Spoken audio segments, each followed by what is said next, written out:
د دنیا په پاچاهانو کې قانون دا دی چې کله ته د هغه څه سوال کوې په ځینې ځایو کې په سوال کې به هلته د ده څه په سوال کولو کې یو شی ادب وي، خو د الله عز وجل څخه په سوال کولو کې به دا بې ادبي. مثال یې درته وایم، د دنیا پاچاهانو څخه چې سړی سوال کوي وایي دا پلانی شی که ستا خوښ وي ما ته یې راکړه، نو دا ادب بلل کېږي. د دنیا پاچاهان سوال نه دي نکوي، دی ډېر خوشحاله، او که دې سوال دې نکاوه بیا دې دا کلمات پکښې استعمال کړه چې که ستا خوښ وي ستا را باندې پیرزو وي نو یې راکړه. د الله عز وجل څخه به داسې سوال نه کوي، د الله تعالی په شان کې دا بې ادبي ده.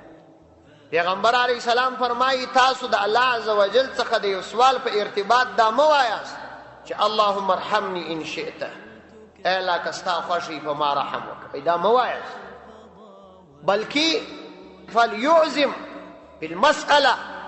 هر څوک چې سوال کوي هغه دې په خپل سوال کې پوخ کلک عزم لري چې الله تعالی یې راکوي.